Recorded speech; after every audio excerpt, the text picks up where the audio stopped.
তুমি কি কখনো এমন কিছু করছো যেমন জিম, পড়াশোনা বা ইউটিউব, কিন্তু 5-7 দিন পরেই থেমে গেছো? সত্যি কথা হলো তুমি ফেল করো না, তুমি কনসিস্টেন্ট থাকতে পারো না। আর আজ আমি তোমাকে বলবো কিভাবে তুমি কনসিস্টেন্সি ধরে রাখবে, যেটা তোমার জীবনে বদলে দিতে পারে। প্রবলেম, আমরা সবাই শুরুটা খুব স্ট্রং করি, নিউ ইয়ার নেই, কাল থেকে লাইফ চেঞ্জ, কিন্তু 7 দিন পর সব শেষ। কেন জানো?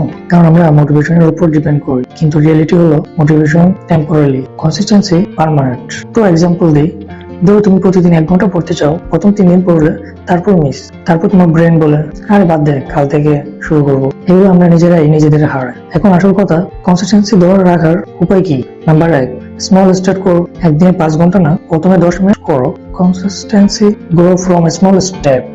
নাম্বার 2, ফিক্স টাইম রাখো।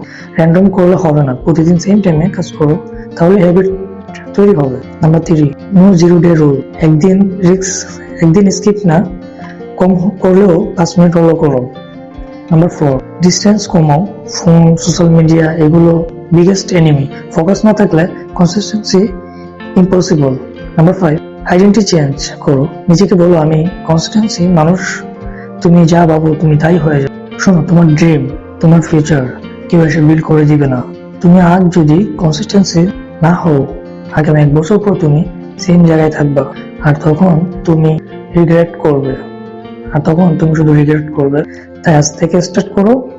পারফেক্ট হওয়ার দরকার নেই, just stay consistent. Remember, success একদিন আসে না, কিন্তু প্রতিদিনের কনসিস্টেন্সি থেকে সাকসেস এনে দেয়। ভিডিও ভালো লাগলে সাবস্ক্রাইব করো, আর রিয়েল লাইফের সাথে থাকো।